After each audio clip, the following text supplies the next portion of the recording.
Hey, welcome back to the program.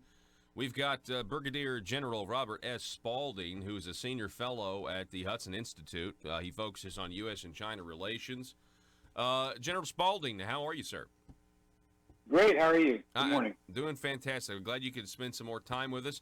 I want to remind everybody about your book that's out. We talked about this last time, Stealth War, How China Took Over While America's Elite Slept. Let me ask you this about that in the context of that book. Are America's elites still asleep, you think? Actually, most of them still are, or they're in denial. However, some have started to wake up. In fact, last week, Schwartzman, the head of BlackRock, mentioned that, essentially China had taken advantage of the U.S. Now, this is kind of the first mention of anything like this out of Wall Street since all of these tariffs and everything started to take place. Wow. Okay. Well, that certainly is a good development. I also know that you certainly focus on foreign policy, national security as well. What are your thoughts on the situation in Iran right now? I've got this CNN article. Forgive me for using a source from CNN, but exclusive. Zarif threatens all-out war in case of military strike on Iran. This was, last week this story broke, and a lot of people were expecting some sort of response because of the situation in Saudi Arabia. How do you see it, General Spalding? Well, first of all, they've made those kinds of claims before, and they don't have a really capable military, so I'm not that concerned about that. They do seem to want to continue to cause mischief. I think a couple of things. One is, and this in the context of the book, the Chinese support them to the tune of billions of dollars. Their banks, their companies support the Iranians and their missile development. They support them in their wrecking of chaos in the region. So I think one of the things that we haven't done that we probably should do is focus on putting sanctions on Chinese banks and businesses. At the same time, the Iranians have to understand that if they continue to cause this mischief, there's going to be repercussions.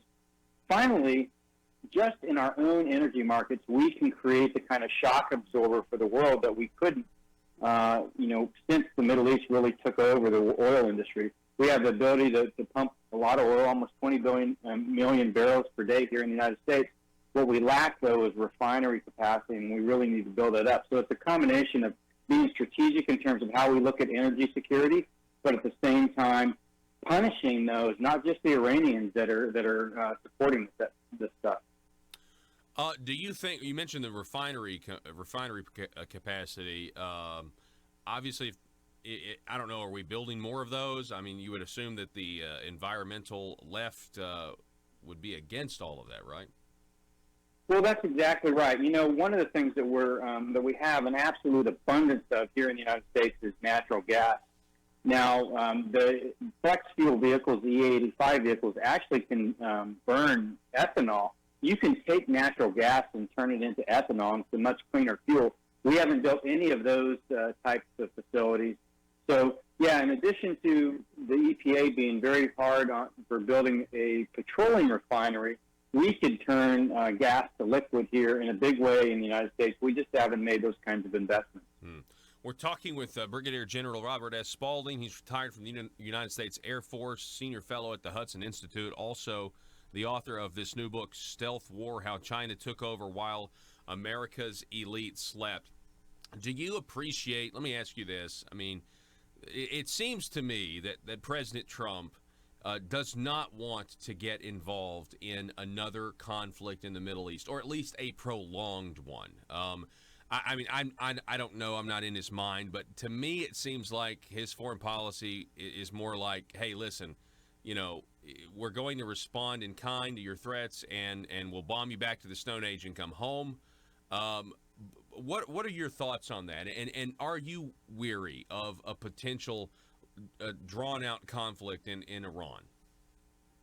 I am, and I think the president's foreign policy really matches one of earlier time Eisenhower. So Eisenhower was really about using the military for deterrence. So making sure you had a big stick in case you needed to use it, but not being interventionist. At the same time, he was about building the economy. So we built things like the Eisenhower National Highway System that contributed to economic growth here in the country. We need to invest in our infrastructure and industrial base, STEM education, research and development, all of that. The money that we have been spending in the Middle East is taken away from. They're all of historic lows, or really in infrastructure, we're $5 trillion in arrears. So while we spent trillions of dollars in the Middle East, our own country has been decaying. And I think the president wants to get to that. And what he understands is jobs and economic growth will come out of that. I could not agree more with that statement. It's very, very well said. Turning now to Hong Kong, what are your thoughts about what's going on in Hong Kong? I mean, to me, it's refreshing that the American flag to people over there means freedom of speech. It means liberty. And while we may be burning it over here, some of us, over there, it's a symbol of hope. What are your thoughts on Hong Kong? What should be done? Well, I think finally we're beginning to see what the Chinese Communist Party really is and the kinds of things that they do.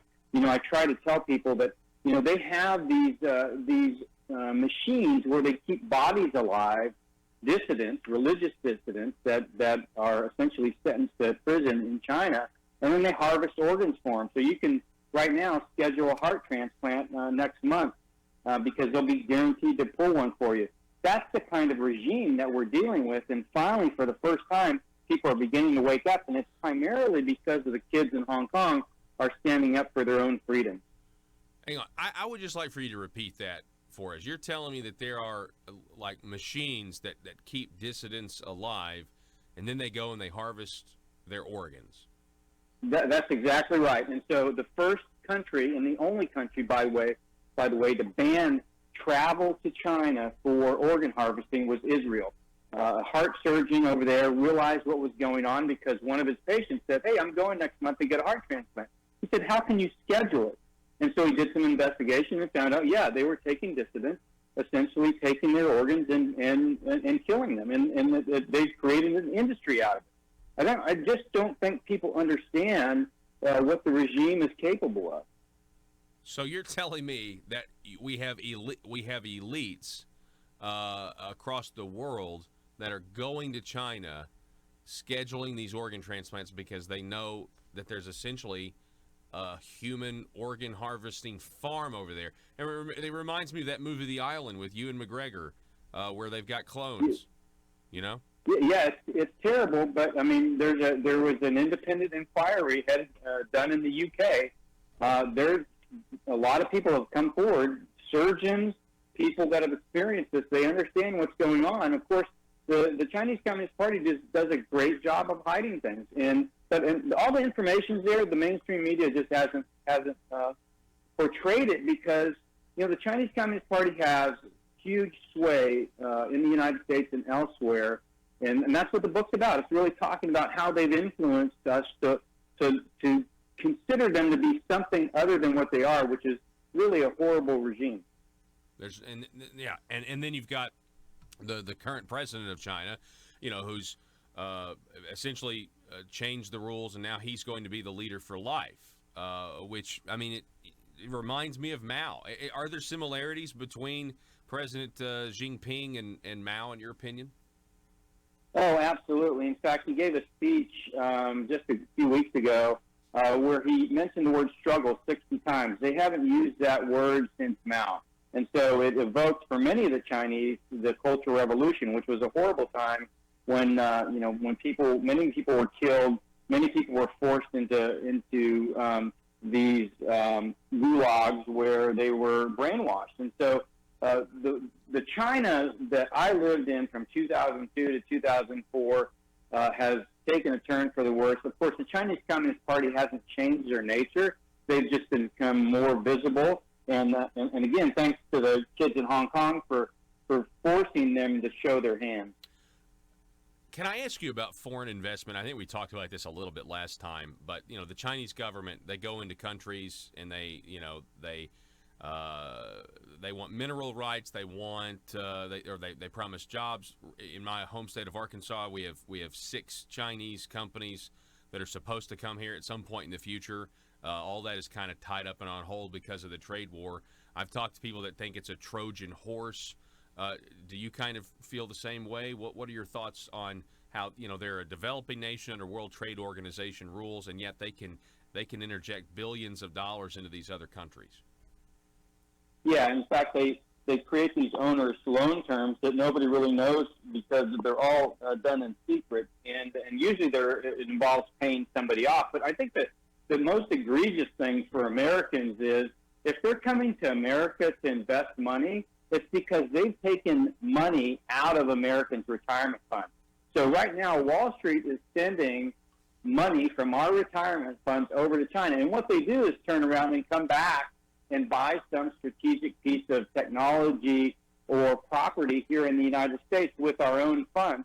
And of course, you'll never see that money again because, the auditing and the transparency requirements within the country is absolutely doesn't follow any convention here in the West. So, I mean, it's really, they really are clever in the way they do things, and we have been just absolutely rated. Okay, that's huge news about this. Essentially, it's a cycle coming from America to China, then back into America. Again, we're talking with Brigadier General Robert S. Spalding, Senior Fellow at the Hudson Institute, author of this book, Stealth War, and you need to check it out. How China Took Over While America's Elite Slept. Real quick before we go, I'd like to get your thoughts on what's going on with the Ukraine, and I think there's a lot of people now that are really becoming aware of what Vice President Joe Biden did. Of course, the media is trying to say this is not a Biden story, it's a Trump story. But then what about China? Because if you start looking into China and Biden and his son Hunter, and then John Kerry's stepson, and apparently Whitey Bulger's nephew, what's your reaction to all of that? Well, so the dirty secret here in D.C. is that this is what people have been doing, and it really is, again, about the book. It's about Americans selling out America for their own greed, and this thing with Biden's son is no different. I really appreciate it, General Robert Spalding. It's always great to talk to you, sir, and I look forward to doing it again sometime. Thanks so much. All righty.